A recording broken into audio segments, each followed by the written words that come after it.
Hi, this is Phil, and I'm here to tell you all about the Capes and Lunatics Patreon. Get early access to all of our interviews, including the monthly Chichester chats with writer and comic book legend D.G. Chichester, new episodes of classic Capes and Lunatics shows, including The Quantum Zone, This, That, or the Third, and many, many more specials, all completely uncensored. Access starts for $3 a month, full video when you pledge $5 a month. Check out the link in our show notes, or go to patreon.com/CapesandLunatics. Hope to see you there. This is Celeste Bronfman, and you're listening to the Capes and Lunatics podcast. Get ready for that next interview, I That's right. That's right. Prepare for her return. Market! There's market! Market, you freaks! All right, welcome back to another episode of the Capes and Lunatics. You know, we would never have done this. We never would have been crazy like this when Charlie was here. I am Phil. Unsupervised. We were still breathing. Anyway, I am Phil. Joining me, as always, she puts the Luna and Lunatics. It is. Hey, y'all. It's Will Home. All right, so we will talk some new comics, but we're also here to talk. It's Phil Lunatics without tit. Whoa! But yes, we're going to talk new comics, but we're also going to talk the return of Invincible Season 2. About damn time. I know, and it was 4 episodes, now it's going to be 4 more, and that's going to be it until the next season. As a 90s kid who, like, literally we had 100 episodes a season for most cartoons, like you know, the standard cartoons. I'm not talking like your Dragon Ball Z's or your Batman anime, but like just your basic stuff. Yeah, like this is ridiculous. I know. Like, I miss a 22 season episode. I truly do. No, like I can't take it with this streaming stuff anymore. Yeah, those days are done because again, it's like Invincible's only 8 this season. X-Men 97 is going to be 10 episodes. Yeah. Horrible. Terrible time. I know. I mean, the content is better, but it's not worth waiting. Nothing's worth waiting for this long. Sorry. And if you're an ex, I'm in you too. So, I mean, what's like the big? Is it just the animation itself? You know. Well, yeah, animation's expensive, especially if you don't want it to look cheap in CGI. I'm so glad that Invincible's art style is what it is. It's very 2D. It's not trying to be anime. It's comforting. I mean, I don't know if Amazon would or not, but I'm sure if they tried to skimp out on anything, I'm sure Kirkman's probably like, no. I don't know. We'll see. We'll see when season 3 hits, I guess. Oh. Well, although I feel like season 2 got a bigger bump in the budget, even that Adam Eve special looked better than season 1. So I hope that they continue to increase quality, not decrease quality. But and that's how you do it, by keeping a short episode number. Like, I totally get it, but like as a fan, it's just like, also we don't want to burn through too much of the books either. Oh, true. I guess because this is a finite. I don't want this to turn into Game of Thrones where they run out of material and it turns to shit. You know. Like, I mean, unless Kirkman writes some more, you know. I think he's like kind of done on that front. I think he said as much. He said he was happy with how it turned out. Well, that's like it is what it is, and it is what it is. Well, I mean, this ain't Garth Ennis, where he's like, sure, I'll be your idiot. Shout out to the boys. Yeah, I mean, he does. He tells his story. Like I said, Walking Dead just abruptly ended, and I'm just like, what? It was like 192 or like 192. It's like, he didn't drag it out for an extra 8 months or anything. It's like, no, I'm done. 192. And we're done. So I appreciate the vision. I do. And I will say that it was a terrible wait, but I think this episode was worth the wait. I was wondering how we were going to address some of these. So I guess like the 3 biggest takeaways from this episode is probably the Guardians fight with the Lizard League. Well, 3 of them, yes. Yeah. That Debbie's character arc, and then like Mark and Amber's relationship. Ooh. And the baby. Yeah. Now, God, it's. I wonder if they're gonna go a different way than the comics, or if they're gonna, because he could use some help. Yeah. Well, they did it in the comics too, but they did kind of even like lampshade it. It's like, oh yes, this baby's gonna age, quicker than normal. Rapidly, yeah.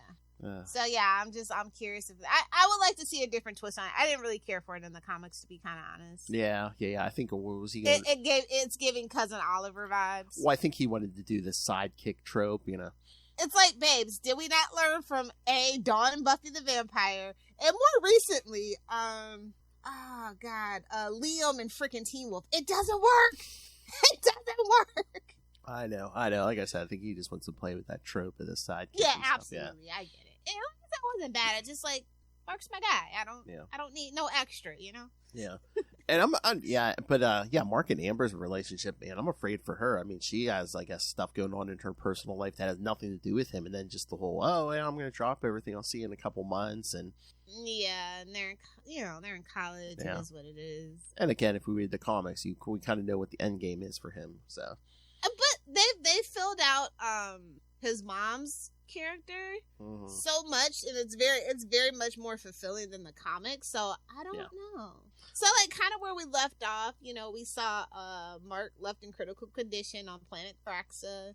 Frickin' Nolan's hauled off back to Viltrum, and because he failed his mission on Earth. And then we got poor Donald, who just doesn't even know what he's like. Am I human? Do I not bleed if I get cut? I guess not. I guess not. And now Debbie's just like throwing away his books that Mark needs. Just like, about that. About that. I mean, there is trauma there. It's like, you thought you were in this normal marriage, and all of a sudden it's like, I was married to Space Hitler. Okay. I mean, I think they're worse than Hitler. Oh, well, yeah. That's what I'm saying. Yeah, it's even worse. This Must Come as a Shock was the title. And I like that we literally pick right up after episode 4. So I was kind of worried about that. Especially after, we took that detour with the other guy. Basically had 2 episodes in one. Yeah. Yeah, I was just kind of worried about where we would be at that point. I like that. I totally forgot, by the way, that Zazie Beetz plays Amber. Me too. Yeah. So the character actually kind of looks like her. When I remembered, I was just like, why does Amber look so... Oh, yeah. I forgot that too. Well, again, it's like her voice is kind of... I mean, you can hear it's a little different. Yeah. Which, again, I mean, you want to do animation, you got to show you have a range. Unless you're John Belcher, a.k.a. the guy that plays Archer. Because he shows up in, like, Family Guy and a couple of, like, other animated stuff. He never changes his voice. I love that for him. Or I was going to say here, Seth Rogen. Oh, hey, I'm Alan. So, yeah. I don't know. I don't know about this episode. It was a little traumatizing. I know. And again, it was kind of like picking... Well, first at the beginning, it's like, okay, we're picking up the pieces. But yeah, then towards the end, we get the... not only do we get the Lizard League massacre, but we also get... It's like, don't forget the baby! We also get the Martian starfish. Yeah. Creepy. I love it. I love the whole... what's his face? He's like, I am a Martian. They're like, yeah, we know. He's like, yeah, we know. Yeah. He finally gets home, and Debbie's like, what is this? What did you bring home? And then she's all like, I thought he was dead. He just went off and had more babies. I know, yeah. Because, again, it's like, besides missing Mark, it seems like, yeah, Debbie was kind of getting back to a normal thing, But somewhat. Listen, she did have an empty nest, right? Oh, yeah. So it's like, well, there you go. Here, take care of this purple baby. Let's just get some foundation on that. Exactly. He's like, I could take a year off, but, I already missed the first 2 months. Like, what are we doing here? The college is a waste of money nowadays, but none of my business. And again, like, he really needs, I mean, again, I know he doesn't want to really, like, be indebted to Cecil, but it's like, you really don't need college. Yeah. You can just literally go on social media and make money now. You're a superhero. Just saying. I know. And then that's the other thing. I'm like, he's all about, Cecil's spying on my mom and, and us and just the whole thing. And it's just like, well, yeah, after your father, how can, humankind, like, you're going to have to, give them a grace period. It's like, yeah, they may not trust you completely for a while, after your father. Yeah, makes sense. But like I said, and shout out to Cecil, who is voiced by the lovely Walton Goggins. Gotta love Walton Goggins. He's such a character. He is such a character in and out of acting. But I'm glad that Donald is taking a hold of his destiny. Good for him. I know. I love that whole, it's like, Oh, yeah. The white room. You gotta love the white room. Oh, I love it. We're able to save your brain, but the rest of you, the rest of it. We got some implanted memories in a new body. It's giving Doc Ock. Hopefully it doesn't turn out that way. I know. At first I was like, did they just like digitally copy his brain and put it in an android? But I guess that... It's like you didn't trust Elon Musk with the Neuralink, did you? Because you might have... Well, again, it's going to be that old trope where it's like, oh yeah, stuff's going to get, he's going to get these weird flashes because he has like no like human sensation anymore or something. Well, and that's the trick of it. If you don't know, it doesn't interfere. But once you know, kind of thing, If you know, you know. Well, he was getting those weird. He was getting like those weird flashbacks and stuff before he even knew. But yeah. Now he's putting the piece together, might short circuit everything. And then, so what? They were making him a new robot body because those things break down pretty quick. You're not quick with oiling up the joints. Hell, Lilith is like can like. As somebody who's tinkering around, I totally understand. You can only put you want to do you want to make it bigger, stronger, better, faster. You can only put so many miles on those things. Exactly. Let's off to the next one. Hey-o. Bigger, harder, stronger. There we go. It's like, well, we could raise it in a government-run facility because that won't turn out terrible. I know. But no, I'm enjoying this series because this episode was 52 minutes. I'm like, it's not enough. I just Cecil needs to beat it, bro. You know what I mean? I know, but he's the villain, but he's the Amanda Waller of it all. He's just kind of slightly less competent than Amanda Waller, I guess. Yeah, but it's it's like after the whole thing with Nolan, it's like, is he really the villain? Because that just proves his point where it's like, well, yeah, someone needs to keep watch because stuff can happen. But who watches the watchers? I know. Well, it's just a vicious cycle, Exactly. But yeah, poor Amber. Her grandfather died, and she's struggling in her classes. You can be a whiz in high school, but college is a different beast. Well, yes, it really is. Especially if there's no one there to like support you and stuff, like emotionally and stuff. Yeah.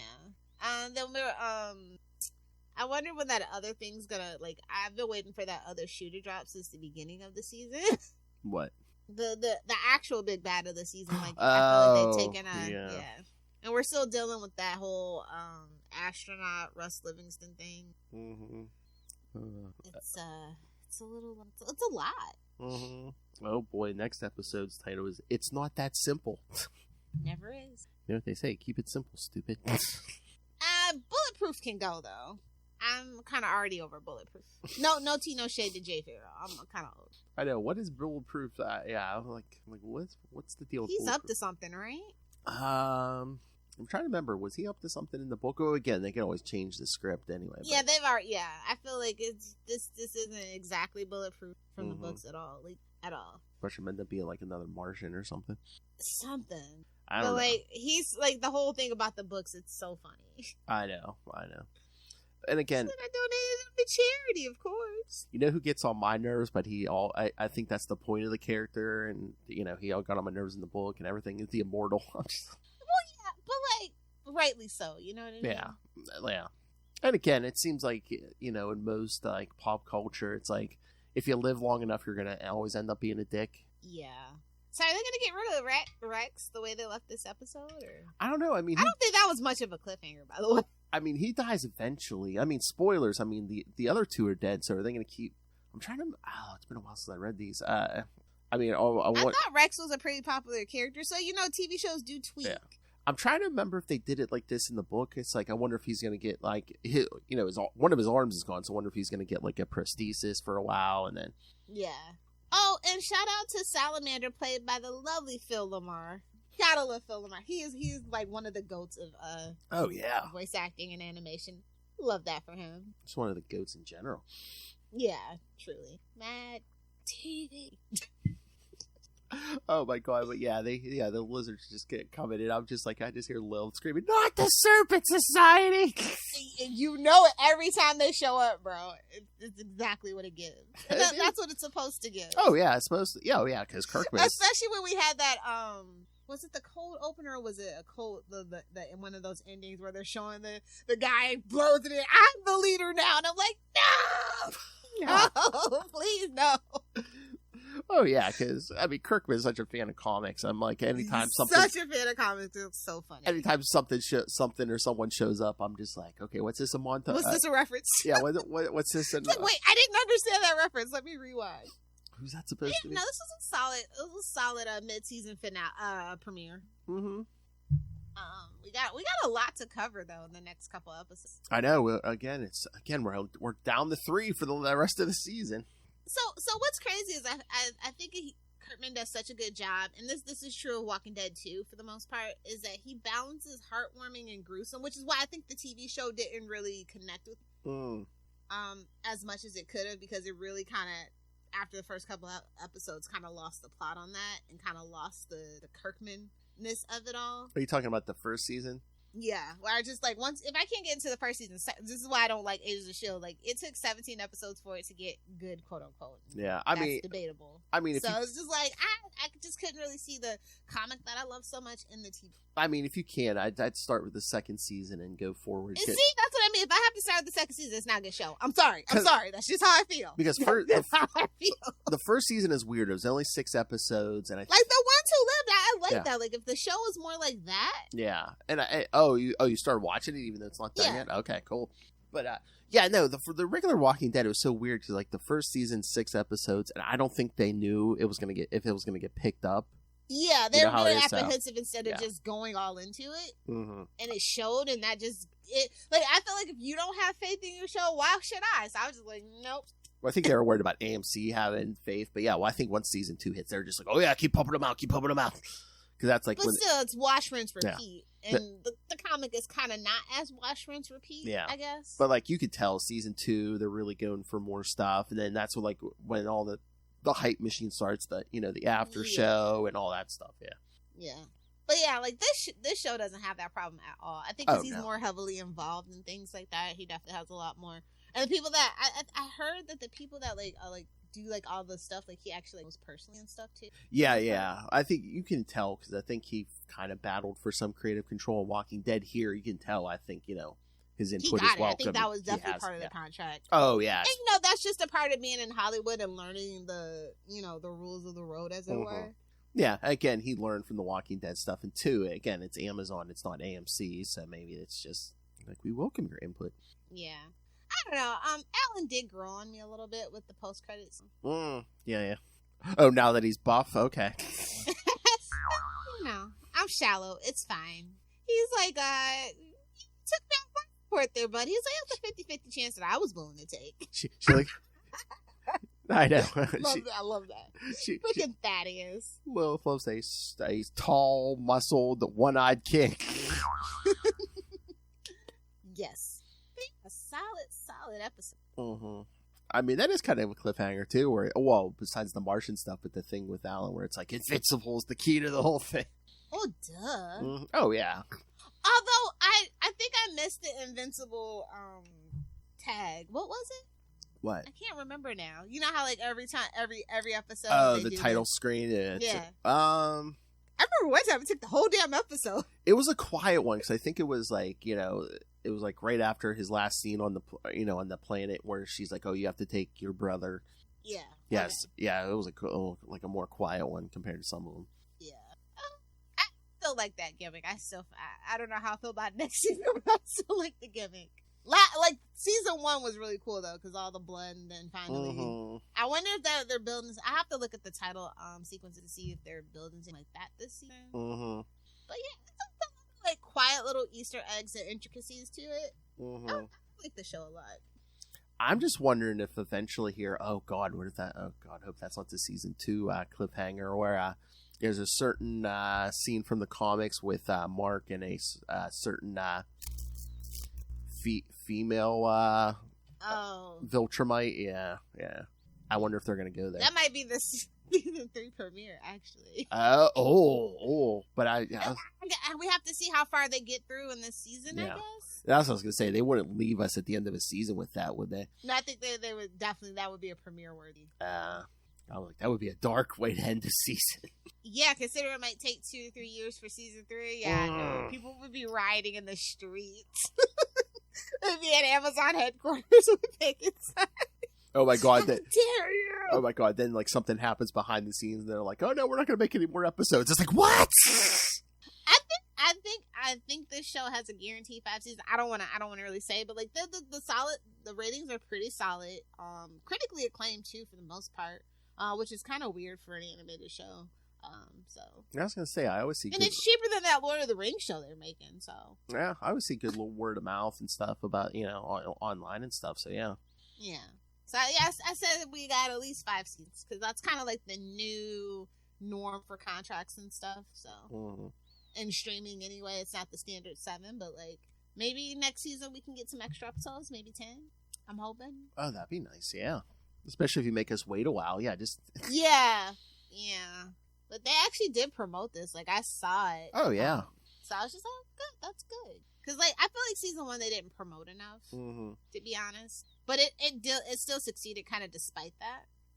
I think they were just kind of relying on Kirkman to do it, but now they're actually putting their skin in the game. That's good. Well, speaking of skin, I guess, they're doing a little cross-promotion, because I think I saw something, I don't know if they're doing something on Fortnite with Invincible right now or something. Probably. I am not a Fortnite girly at all. Yeah. Is your kid? Once in a blue moon, he might jump in there if, like, one of his friends is like, hey, let's play Fortnite, but yeah, not for the most part. Oh, it's only 15 V-Bucks or whatever the hell their credits are. And then there's like the Guardians of the Globe set that you can collect. You can get your little arm. You got Adam Eve's cape. You got Omni's cape. I love, by the way, the Invincible. It's very, I like that one. I kind of hate cape. Why? I mean, I know it's our name and stuff, but like, it's kind of ironic. I don't know. It's just, I don't know. Sometimes like Superman's cape is the only cape that I really like, if I'm going to be honest. Unless you're a villain, like Mysterio's cape, chef's kiss. Sometimes I don't know. I like the visual. Dr. Doom's cape, love it. But like for heroes, I feel like capes are not heroic. I don't know what it is. It's just bad vibes. I was about to say Batman, but you were like, I said heroes. Exactly. Like Spider-Man, no cape. Yeah, Batman. My favorite character. Yeah, but I mean, that's a Marvel versus DC thing, though, technically. Yeah, but again, I don't know. I kind of like the visual sometimes of like flying characters having capes. You know who could use a cape? And this is probably because I like the original version of Green Lantern more. I feel like Hal Jordan would have been better with a cape, and I think that's why I liked him as a Spectre better. I mean, I could see some of the Lantern Corps having capes. Yeah. Yeah, it goes back to the original design with Alan Scott, I think. The green and purple villain. I just said, it's like you got a whole Green Lantern Corps of cops. Villain. Not you, Jon Stewart. Yeah, I mean, it's kind of nice though. It's like, Omni-Man had a cape, like with a more classic Superman vibe, but like, Mark is kind of like a more modern version of a superhero, so he doesn't have a cape. Yeah. Like Nightwing. It gives Nightwing a little bit. Oh, you mean Mark Grayson? Intentionally, for sure. I think that the character designs are like so smart. I said, I like Adam Eve's cape. Omni-Man's cape was a little too short. That's how you know he's a villain. It has to be a little. No, like it's a whole design theory about like heroes that do have capes. Oh. And it kind of felt like Batman's cape is way too long. So it's like the Goldilocks theory, right? Can't be too short, can't be too long. It has to fall right in that perfect zone, and that's when you know that character's meant to be a true out and right hero. Supergirl's cape. And most classic designs, too short. That's why she's not competent. Oh. Well, that and a miniskirt thing. But also, we're bringing back Wonder Woman's pants. I did want to do a little bit of a rant on Salty and Petty about it, but since we're here. Yeah, we could do it here. So they're doing that again? Yeah, they're bringing back her pants. And like that, I don't know why that causes such a commotion, but I just feel like, it's like when, I don't know. I just feel like, if she wants to wear a skirt, she can wear a skirt. If she wants to wear a bikini, she can wear a bikini. Like, who cares? Like, she doesn't need pants, bro. Yeah. Like, I feel like that's just, like, definitely going towards woke territory. It's like, oh, she's a powerful woman. She doesn't have to show skin. Babe, she gotta sell comics. Let's be so real about this right now. Yeah, and again... Like, desexualize all the female... Bitch, do you know where your bread is buttered? Because I feel like you don't. And again, it's always going to be controversial when you change the look of, like, one of the icons has been around for, like, 80 years. I mean, when they did it the first time, it was just like, and like, I think that's personally, I think that's why the show failed. It's because they put her in that pants. If that pilot would have put her in the classic Wonder Woman, we'd have a Wonder Woman show. That's all I'm saying. Exactly. Got Adrian Palicki. Come on, show them legs. Come on. Palicki! What? Putting her in pants? Nice tall queen. Come on, show them legs off. Come on. I'm just saying, that is my personal theory. Like, it was just too soon for the woke bullshit for that show. Like, they just tried too much. And it's like, babe, so we could have put up with all of that. The single lady singing and all, if you would have put her in the Wonder Woman skirt. And again, it's just, yeah. We got to get back to basics. We got to stop trying to be controversial and sell books that way. Babes, it's not working. Let's go back to basics. Let's put it back in the bikini, please. I don't even want the skirt. I want the bikini. Oh my. Yeah. The class. Yeah. Like, think about it. Like, I think why people like Nubia so much with her new concept, she wears the skirt. It felt familiar. It felt classic. So why are you doing this to Wonder Woman? I think they just don't want to do Wonder Woman anymore. I think they're sick of it. And that's unfortunate. I think that's why they're pushing Power Girl personally. Really? Because, like, Power Girl. Like, not even Supergirl, but Power Girl? I know. Like, I love Power Girl. You know I love her. But I'm just saying, out of all the female characters, and even she's in pants. You know what? I was thinking about this the other day. I'm like, how weird is it that Power Girl has a book right now, but Supergirl does not? They're basically versions of the same character. And Supergirl's the original. So do you think they're just doing where it's like, Power Girl's more sexy. She doesn't have so much baggage, like with the TV show not being great. The last 4 books that they tried to do haven't been great. Power Girl is a name and gets the boys going. It's provocative, you know? And again, she's like the Earth 2 version, so it's like you don't have the baggage of the name it's just the... Exactly. Yeah. I like the Power Girl book, but it is suspicious. Like I said, Supergirl hasn't ever really been a competent character, unfortunately. And they don't know what they want to do. They want to make her a teenager. Do they want to make her a young adult? And, like, when you have that fundamental, like, argument about, like, what you want how you want the character to be, how you feel it would be more relatable, you're never going to really be able to be successful until you have a conference of character and figure out what you want to do. You have to make that solid across all the books that she shows up in. That is so weird, too, because I thought they always like to line up the comics and, like, the other media, but it's like, it was so weird. When that show was on, she was like an adult with a job, but then meanwhile she was like a teenager in the comics. I'm just like... And I kind of I like that difference, because it's like, I personally didn't care for the Supergirl show. I love Melissa. I thought she was okay, but like I said, it always just gave Felicity a cape. And that just had to do with that it was in the Berlanti-verse. And it just really didn't ring true to who I saw. You know, I love Laura Vandervoort. I think she's one of my favorites.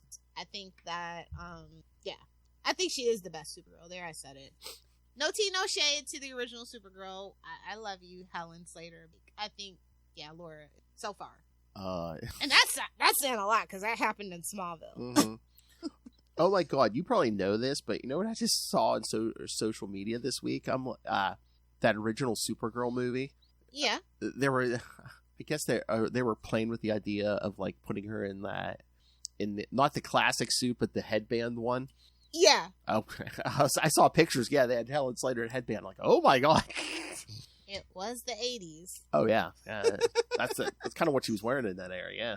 Yeah.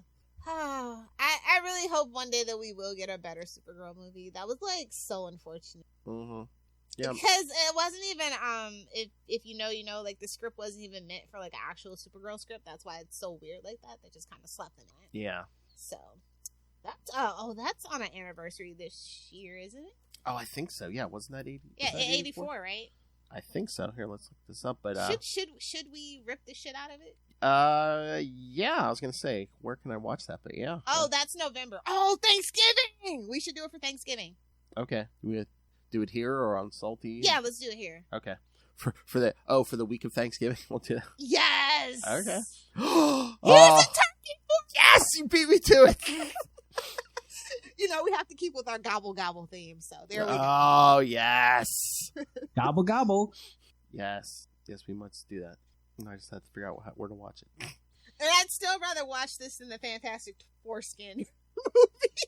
Oh. Yeah, me too. Oh, it is on Max. Okay. Yeah, I was gonna say it should be on Max. But what's crazy is I was scrolling through Netflix and I was just like, why is Wonder Woman and Dawn of Justice on Netflix? Like, shit, it's not on Max? Like, what the hell? Or is it? Or can it be on both? Or I don't think it can be on both at the same time. Hey-o. Well, Dawn of Justice, they're like, yeah, you can have that. I think the black and white one is on actually Max, but the Snyder cut is on Max, but not the normal one. I think that's how that is. I only watch South Park on Max. I'm gonna be real with you, or Harry Potter. Don't tell anybody that I still watch Harry Potter. I know how some of the overly zealous Potterheads are. Because J.K. Rowling, yeah. She doesn't really get paid for it, so I don't care. I already bought the DVDs. Yeah. Like, the merch has already been bought a long time ago, kids. I'm sorry, I don't know what to tell you. She is in our Holocaust denial era, so I'm assuming that she will be dead and buried pretty soon. Oh, she's that too. Yeah, like that just came out like a couple of days ago. I was like, babe, shut your mouth. I was gonna say I knew her thoughts on trans people, but now she's a Holocaust denier too. Jeez. Yeah, it's like, babes, you're British and you're old. They literally conquered England. What are you doing? Boy, she's doubling. Oh, it's so bad. It's so bad. Damn, she's doubling down on the evil. Damn. Such a shame. I mean, again, like so I said, and it's like, and the Harry Potter show might actually get greenlit by Max, so I'm just like so torn. It's just like, God damn it, if you could just shut the fuck up. I know. I can enjoy that TV show that I've been waiting for 20 freaking years. You're killing me. Yeah. You're killing me, Smalls. I mean, we just have to come to grips with it. It took me a long time. I don't even want to separate the art from the artist at that point, though. I know, you don't, but it's like, yeah, I mean, like none of my merch is new. It's all falling apart, and I just cry every day because she won't shut the hell up. None of us want to. She won't apologize. Yeah, none of us want to believe it, but yeah, it is. I mean, I guess it's true. I mean, even horrible people can be talented. So, well, listen, I'm gonna be real with you about the Harry Potter books. Like, it's nostalgia for me. Okay, I was gonna say but it's not the best book ever written. There's plot holes, there's terrible character development, but it captured a generation's imagination. And like, she hit on certain things that really resonate with people. But I mean, the Hardy Boys and Nancy Drew did that too, and they have way more books and way more TV show adaptations and movie adaptations. But it is just something special about Hogwarts for millennials specifically. And it's just like, you could just shut the fuck up. You could even have more money, but you just won't. You just won't. You won't apologize and you won't shut up. So now I'm just like, ooh. It's like, and like, I don't even think if she apologized at this point, it wouldn't even be genuine. So I don't even want an apology. Like, I just don't think there's any coming back from that, the way that she doubled down on it. Yeah. So it's such a shame because I really would love to see, I wouldn't say the cursed child, but I would love to see like the trio, and the trio won't come back because they're all definitely against her, but I want to see Harry Potter all grown up. The cursed child was a tickle. Like, if they could have fleshed that out a little bit better, it would have been way more better, but like, that's the TV show I actually want. Harry Potter all grown up, next generation. That's what I want. That's what we want, and it'll never happen, and it makes me sad. Maybe one day she'll wake up and get a fucking clue and apologize. Wow. Or at least just keep your mouth shut, you know? Well, that's not even that. She needs to apologize. Oh, yeah. She needs to, like, go through some education, and she needs to, like, apologize. At this point. But for any of you, before you open your mouth in the first place, just keep your mouth shut. If you're making the money, just shut up. You know, it's like you get diarrhea of the mouth with the more money. Like, look at Elon Musk. Like, sorry to be on an Elon Musk rant here, kids, but, like, seriously, like, babes, your dad owns Emerald Mines. You're not that smart, and you just bully your way into being CEO of stuff. Just shut the fuck up. I know. Again, it's I don't care about a Tesla SpaceX collab. That's the thing. If you want someone to buy something or watch something of yours, it's just like, guess what? But, you know, it's more money to farm engagement and you know, to rage bait and to be on the side of Nazis and all this other stuff, and just to say just the most vile shit just for engagement. Which is to horrible. make a little bit of money, to make your little daily Starbucks run, you know? It's crazy. I guess it's modern social media, but I've always been of the mind. I hope they don't. I honestly believe, I hope they're all just trolls and they don't actually believe that, but I know deep down, some of those accounts, they're real. Yeah.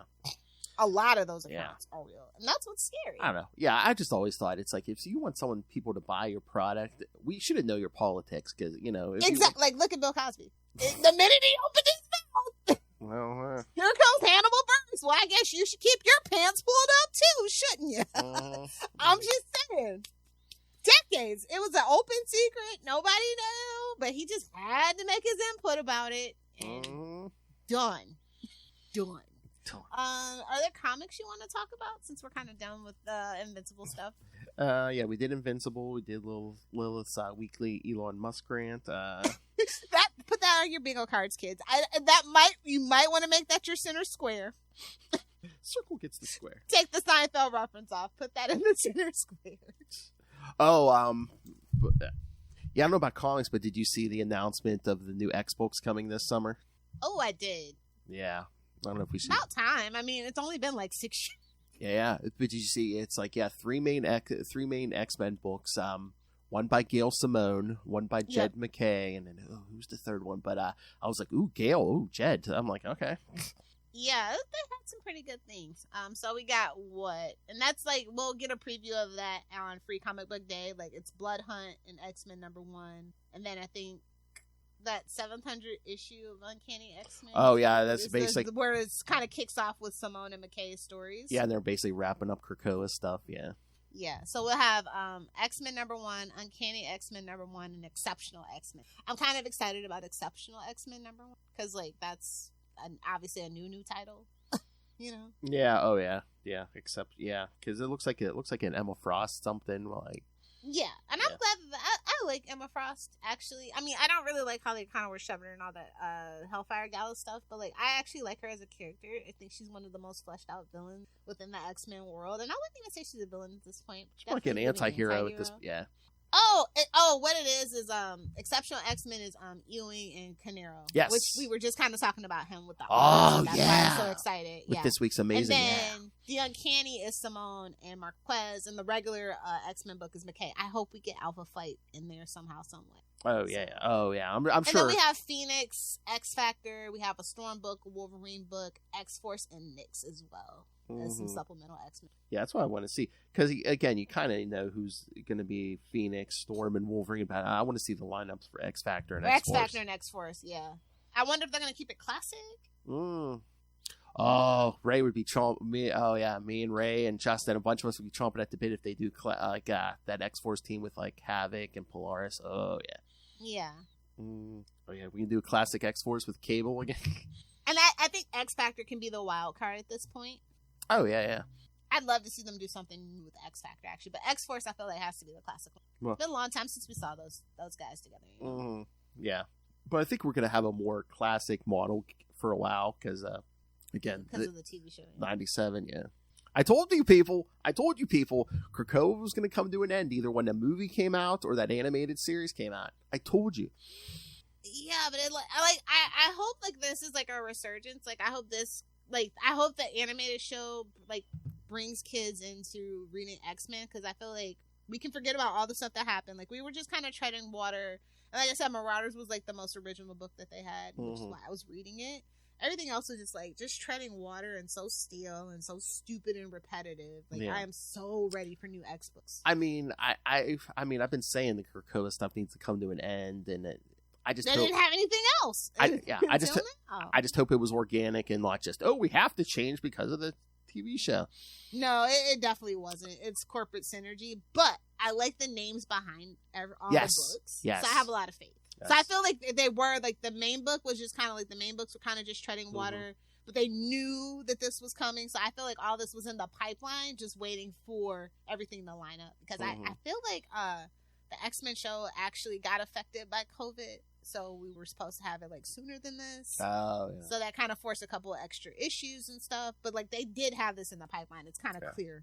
Well, they even said, I mean, Hickman had like a definite beginning, middle, and end for the Krakoa stuff. He always says that, but he never does. No, but also too, I think they said, it was kind of like a Clone Saga again, where it's like we're Marvel, we're Marvel's like, oh no, it's selling good. Keep it. No, we're not going to end it. Keep it going. I don't think that it was selling good. It's just that they weren't ready to do the next phase. Exactly, yeah. Because again, it started 2018, and then probably COVID hit. They're like, "Oh, that TV show's not coming anytime soon. There ain't a movie on the horizon, so just keep it going."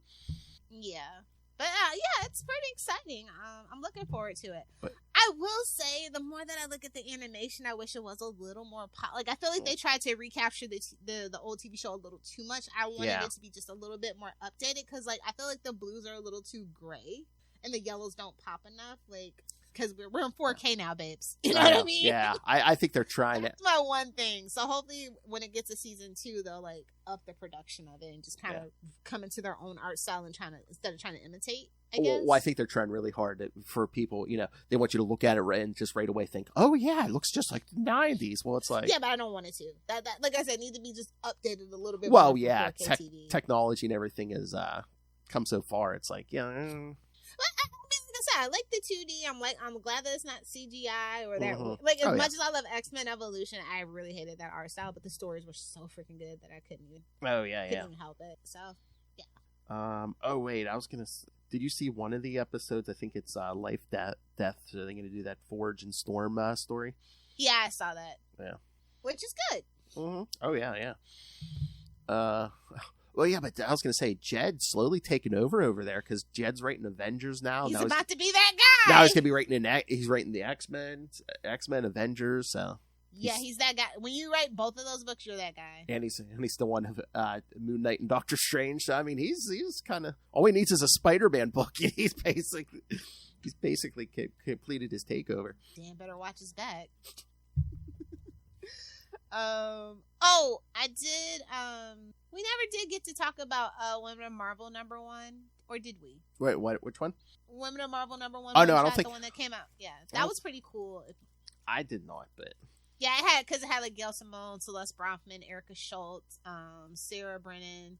Oh damn! Now I'm gonna have to pick that up. And then the cover was by Carmen Canero. Like I said, that Carmen is on fire. They had a really good Invisible Woman story. That one was written by Gail Simone, with art by Lydia Rosero. Damn it! I guess the Future is Here, which was the Madam Web one, was Celeste Bronfman. Really should read that. That was really good. Surprisingly. Oh yeah, she's a good writer. So, but yeah, and Erica Schultz did the Black Widow story. So yeah, I think you would like it. It was really good. It was really solid. We just haven't really had a chance to catch up and talk about comics. Well, yeah, I was gonna say I might make a run to the store anyway because there's at least one thing I didn't get at the store this week. So yeah, so what was it? I don't know how I missed it. The Transformers issue, which I kind of need. Oh. So yeah, you kind of need that.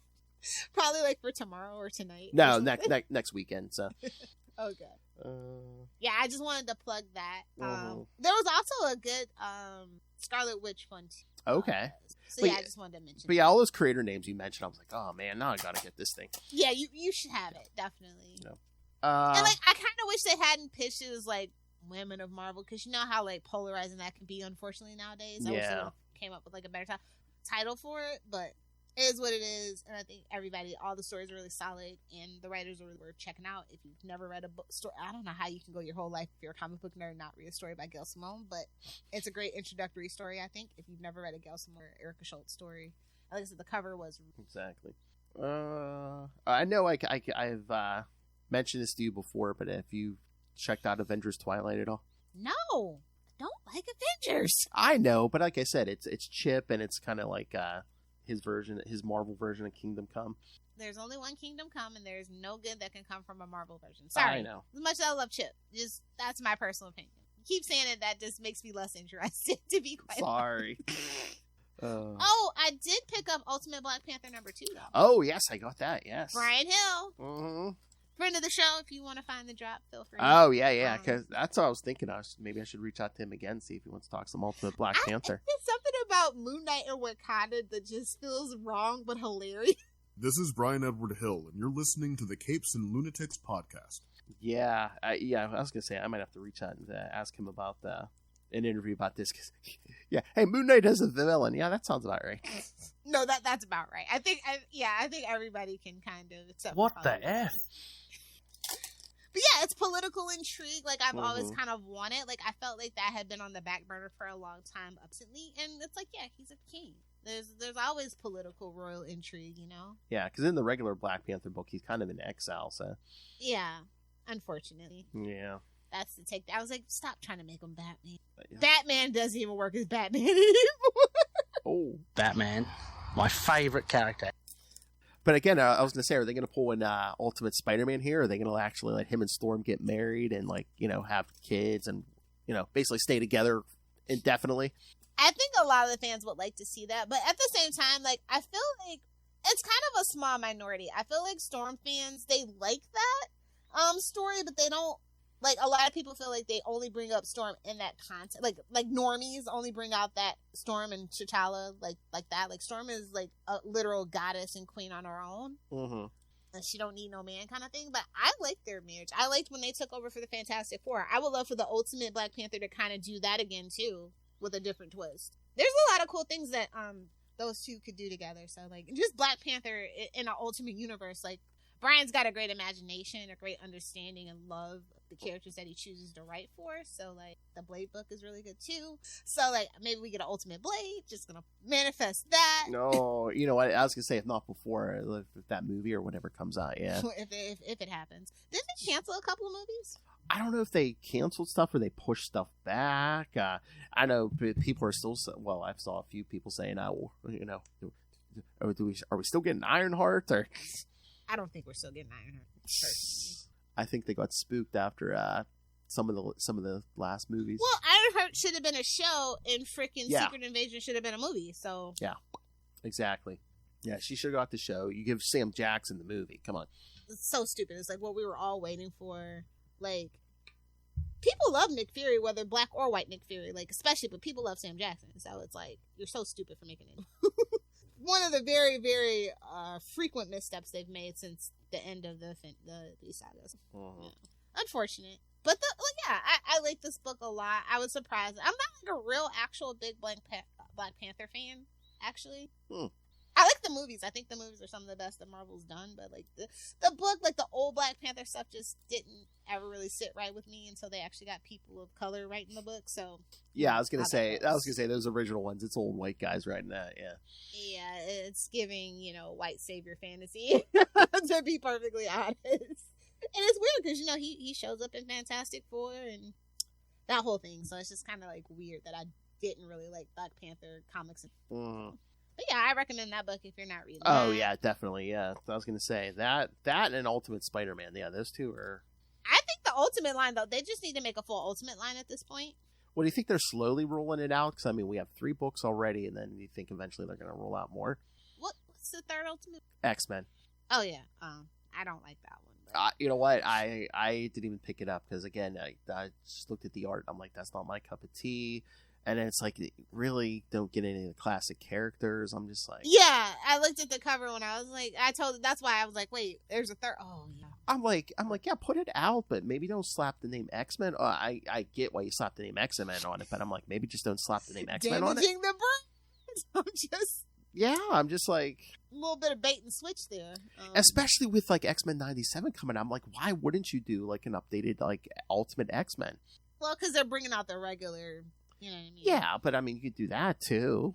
Well, you also don't want to oversaturate the brand because, like, I don't think they really have a lot of faith in the X-Men brand. It's been kind of declining, and so they have to see how this goes. I think that's why they put McKay and Gail Simone and everybody on. Like, they want it to be prestigious. They want to break that record again. I really do feel like they do want to break that record. Yeah, that's what they're looking to do with X-Men. So. Well, again, I mean, yeah, you try stuff new. You have to try new stuff every so often, but I think just the dragging out of Krakoa kind of hurt that brand. It definitely did. You could see it in the sales of the books. Like, a lot of those X-Men books be sitting there for 2-3 weeks and then end up in the dollar bin. Yeah, I'm just saying.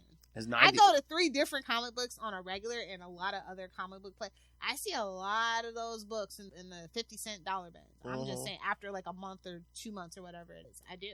I mean, Same thing with the new Batman stuff. No tea, no shade.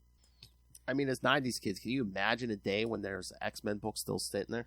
No, not at all. Like, you literally had to fight an old grandma that's trying to get it for a grandkid. Like... Oh, yeah. Back in the day, man, you had to rush to get them Spider-Mans and X-Men's. Yeah, so I want to get back to that place for X-Men for sure. And I think this, the lineup that they announced, and I think we're going in the right direction. Oh, yeah. That's why I was so excited. I saw they announced those 3 books. I'm like, now who's going to be working on these other books? I want to see who's working. Yeah. So it's crazy. Image is kind of blowing up. They put out a lot of number 1s. Well, not a lot, but like this past like 6 weeks, they've had a lot of new number 1s, and I guess because they're doing a lot of Spawn books too. They're able to like get new people in. I just found that kind of interesting. They had one called The Last Mermaid, Napalm Lullaby. Yeah. And then they've been putting out a lot of numbers. I don't think we discussed it here. Yeah, for that Energon universe coming this summer, they're doing a Scarlet miniseries.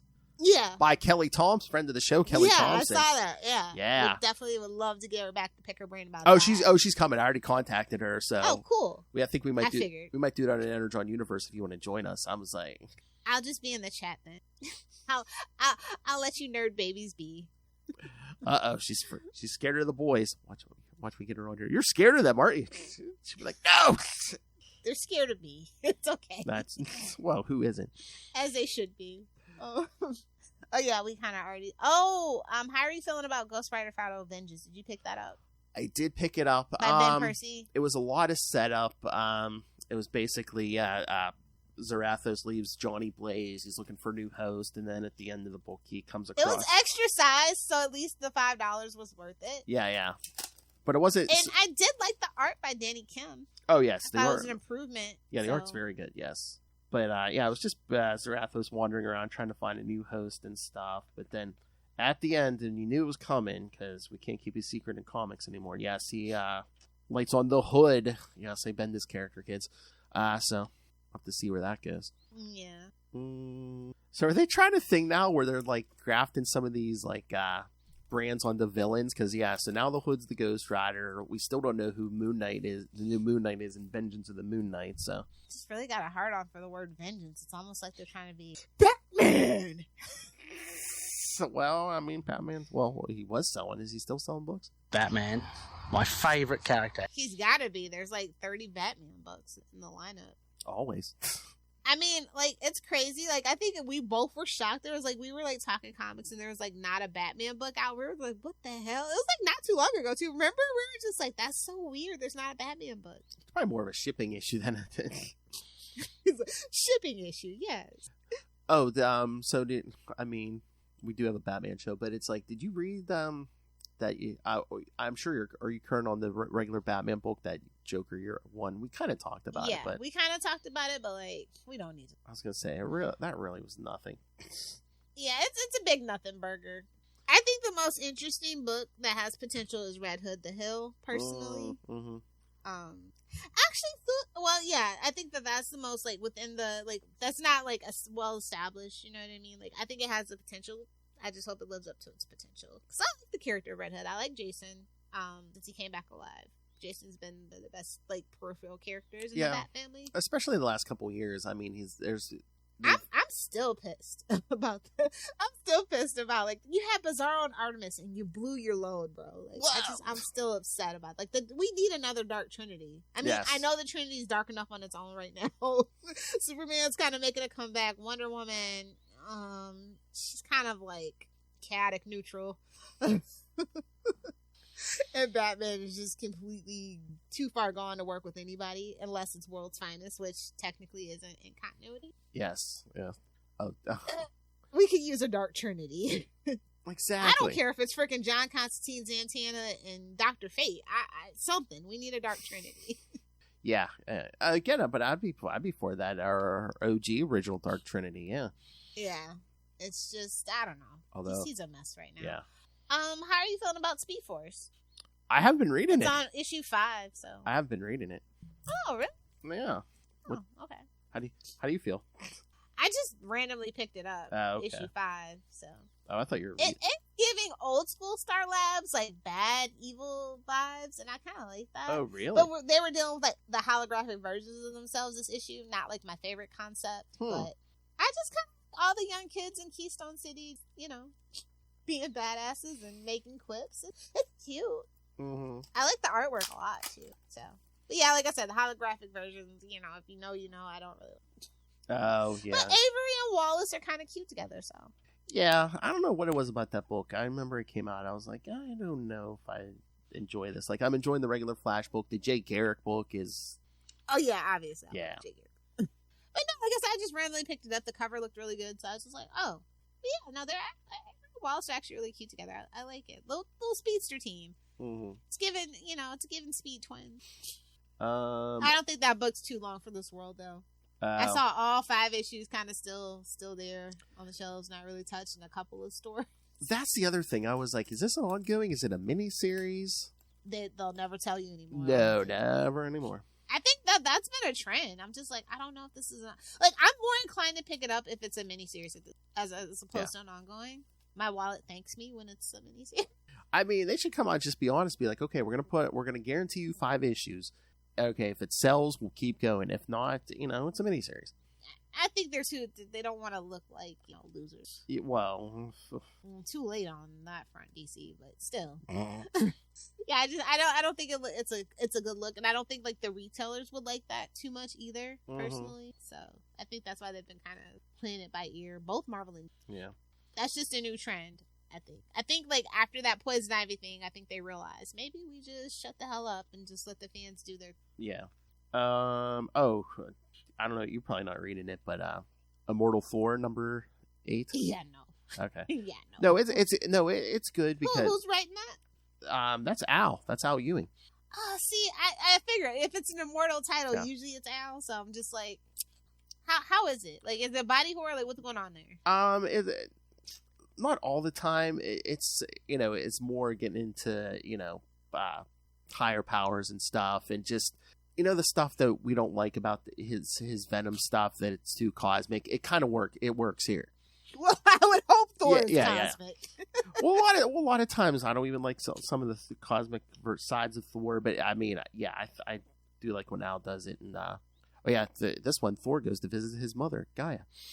I was gonna say Swamp Thing. Alan Moore will be seeing you soon. Yeah. So, Alan Moore, that untalented wizard. You're gonna have to dig up that drop. I know. Oh, fine. Okay. I'm sure he has a few Alan Moore drops. But yeah, no. I like the. Like I said, Al's been doing good stuff with the story. The art is great. Oh yeah, that is really good art. Yeah. So. It's giving Eldritch Terror. I might have to pick it up. Yeah, I mean, this is one of those ones where it's like, yeah, me and Charlie be talking this every week. Yeah. Oh, and then they're doing a weird thing where it's like, yeah, next month, I guess we're doing a regular issue of Thor, but then it's also like, they're also doing a weird thing with Roxxon, so it's like they're doing, oh, look, Roxxon presents Thor #1. Roxxon! Those bastards. Like Pendant Publishing. Roxxon, those bastards. Exactly. But yeah, no, the Immortal Thor stuff is good. I was going to say, if I had any hope of getting into any Thor, it'd probably be Al's Immortal Thor. There's no, like, love stuff? As long as there's no love stuff. No love stuff, no. And no Loki? There was like an issue or two with, like, with Thor and Loki, but it was more like, they were kind of reminiscing. I feel like that was so overdone. They were kind of like after reminiscing. They were it was kind of like a thing where it's like, yeah, Thor, you weren't exactly the best brother back in the day. Because I think you'd like it because, like in some of these Al's not, he's not afraid to call out Thor on some of his previous behavior. Oh, okay. Yeah. Okay. I might pick it up. I might pick a couple of the first issues. I'll let you know. I'll get back to you. Now that Thor's the king of Asgard. Oh, okay. Good for him. Yeah, because they kind of killed off Odin a while ago. You sure Odin isn't just taking a coma nap?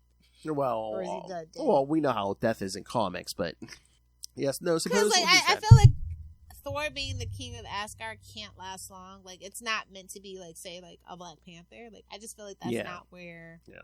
Like, Thor is not for politics. You know what I mean? Yeah, I know. Running a kingdom. Although was it the last issue of Avengers? Jed had a cute little scene with like Thor and like Black Panther, and I forget what Black Panther said to Thor, and he's like, oh, you don't take offense, and Thor's like, one king talking to another. Yeah, so he's like, no, you can say whatever. Okay. Yeah, you know what I mean? Yeah. Yeah, exactly. They don't get too political with, please, it's Thor, but yeah. That's what I mean. It's just like, yeah, I'll have to pick it up. I'll have to see. It's more like, oh, you threaten the king of Asgard? I'm going to hit you in the face. Don't make me throw my hammer. That's not Thor, that's Lilith. All right. Okay. So, I don't know. Like I said, you don't really read a lot of indie comics, so. I mean, if there's anything you want to mention. I mean, outside of like, and I'm not going to call Transformers or G.I. Joe. They're technically. And Spawn! Well, Spawn! Or Spawn 2 commercial. 2 commercial now. I mean, he's getting $15. Definitely. He's like the Batman over there now. Well, he's always kind of been the Batman. Oh, yeah, but definitely now.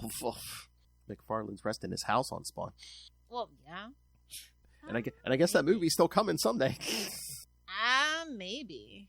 I mean, I swear every couple months I see, Todd McFarlane has a new update on Spawn, and the update's like, yeah, it's coming. Sure. That's what she said. Oh my. Oh, I know. Shout out to Alien Black, White, and Blood #2. I really like the Black, White, and Blood line. No matter who they do it with, it's pretty cool. Like I said, I think I mentioned it already. It's Jackson Lansing and Colin Kelly, who do a couple of my other good books. It is a $6 book, but I really, really enjoyed this one. Okay, yeah, I haven't picked it up. I was waiting for the review. I think Stephanie Williams has a story in here too. Okay. Yeah. Yeah, I was waiting for the review on Predator and Prey. I know. I think they're a little backed up over there. Well, waiting for Ray to stop playing with himself on YouTube.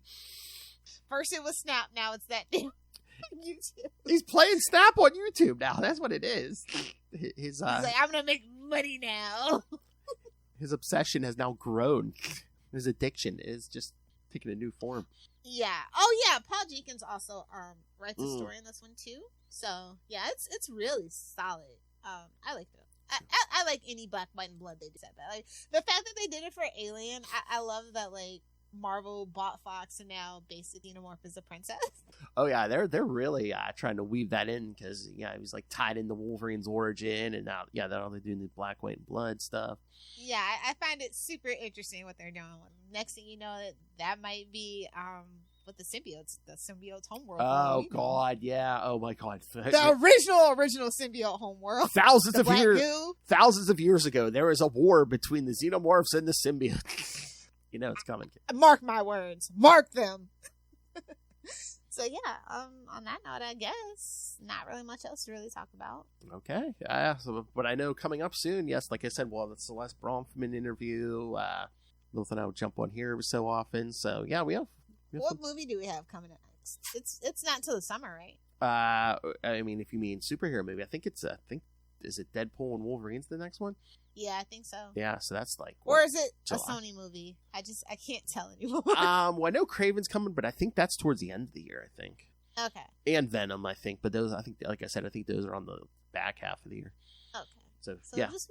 Just jumping on here, doing random whatevers and some. Oh, well, I know you wanted the crap on the Crow. When's that come out? I have no idea. Like that trailer car. I didn't even know they were making a new Crow until the trailer came out and it looked terrible. Did they do that just so? June 7th. Okay. So. Wow. No, and this is no shade to Bill Skarsgård. They've got FKA Twigs. That's the only two people I actually know. But I mean, this movie, yeah, literally. And again, I mean, you can have great actors, but if they give them like shit material, it's like, you know. I think it's a case of listen, I'm gonna be so real with you. Like, I love The Crow, but it's not like a cinematic masterpiece, right? But it does resonate. It's very gothic. It has a vibe. Like the not so good, but like the vibe of it all and how the actors come together and everything, it makes it something special. I just don't think you can recapture that. And they're gonna especially with the tragedy behind it. Like, I just don't think. And like we said, there are sequels where it's just like. Ugh. Diminishing returns, you know? And again, they're going to try to throw you some weird curves where it's like, oh, this is updated for 2024. It's like... I don't even think it's that. And I know people are like kind of upset that like, you know, it's a white guy playing the Crow, and I'm just like, okay. And again, just like with the way the Crow is, could you have done another Crow story that's not Eric Draven? Well, like I said, those sequels, diminishing returns. Yeah, but... And I think that they just kind of want to do a little bit of rage bait, right? It's like, how dare you remake this? I'm going to go watch it and make sure it's good. And if it's not, it's Morbin time, you know? Yeah. That is the gift that keeps on giving. Shout out to Morbius. That is your forever meme. All you need is one line in that movie, you know? They need the next, why'd you say that name in that Crow movie? Yes. So. You know, honestly, I feel like a lot of movies nowadays rather be infamous than famous, you know? Yes. But yeah, I'm totally down to see if my initial thoughts are correct, and I'm pretty sure they will be, but I'm willing to give it a chance. Like I said, the story of the Crow is pretty interesting, and the comics were really good too. So yeah. Not the second ones, but the original. Yes. All right, so should we get out of here? Yeah, give kids the spiel.